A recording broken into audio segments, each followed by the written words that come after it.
Everyone, Suzanne Ullman here, heart failure nurse in San Antonio, Texas. I am joined by Pablo. And for some reason, the fact I'm using visual aids means Foo is willing to just hang out real close. Woody! Well, I don't want to exaggerate. One little moment that I'd like to say, and that is that if you protest science and the plight of medical professionals and you get hurt, we're gonna take care of you. So it's not because we're like bigger people or magnanimous or the Dalai Lama or anything. It's just our job, and we kind of committed to it. So when I worked in the hospital, I didn't come on shift and say, you know what, I'd only like to take care of the white people who were raised Lutheran in Nebraska that vote the way I do. You just you take the patients that you're assigned to and you give them the care they need most of the time. You just do it. So any of those people that are all jazzed up and driving their Ram trucks and all that, they're just going to be patients in the hospital or patients in my cardiology clinic or wherever the heck, and we'll give them good care. So let that be a lesson to the rageaholics. We're still going to take your blood pressure and hope that you feel better, okay? All right, so look at this visual aid. We're going to talk about hemoglobin today. So there's an article in the New York Times today by an emergency room doctor who volunteered to work 10 days at Bellevue Hospital in the absolute crush of New York's peak in the last 2 weeks. And he had some absolutely fascinating things to tell that echoed stories I had heard from other nursing friends in Manhattan, which is that patients were coming in as car accident victims or stabbing victims.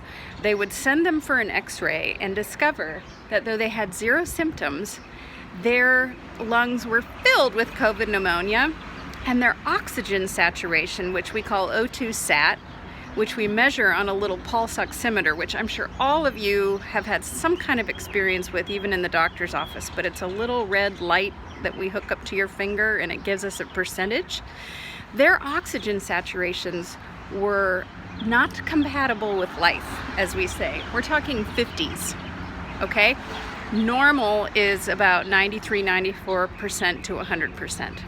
So I'm going to teach you what that is and then let you decide if you think maybe it might be an interesting thing to go on the interwebs and order a pulse oximeter. Knowledge is power. Numbers can inform us and let us know how we're doing. And according to this doctor, it can be an early indicator of if you have the infection, if it's kind of moving more quickly than we all realize by the normal flu-like symptoms. Please forgive the wind and my bangs, which are growing out, and frankly, I think it's okay. Okay, here's a hemoglobin molecule. We all have hemoglobin. It lives in our red blood cells, and it's like a little car that has 4 seats. And each of those 4 seats is an oxygen molecule. Here's our lungs. So every time you take a breath, you inhale oxygen, and it goes into the lungs looking for an empty hemoglobin molecule. It gets filled with 4 of them, and then it takes off and drives through the circulation to your organs and tissue, where it drops it off and then drives back to the lungs through the circulation, picks up more molecules, whee, and goes down to the organs and tissue. Now here's the problem.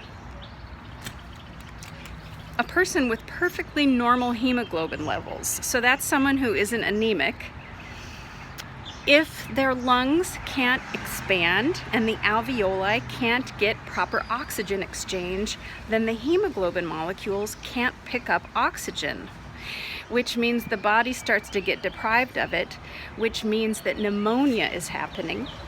And so what happens then is when we put that little pulse oximeter on your finger, you're going to get a low percentage, which literally means that the percentage of hemoglobin molecules that are full is lower than 94%, is lower than 70%, is at 50%, which, like we've said, is not compatible with life, okay?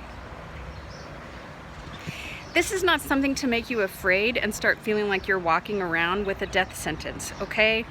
Many people have practiced social distancing and don't have any exposure to the coronavirus yet. Or if they have been exposed, maybe they've already had it and it was mild and never affected them in this way. If you get the coronavirus, it doesn't mean that you're going to have low oxygen saturation. You might. Some of these patients were ones that were sick enough to go into the hospital or were in the hospital for another reason.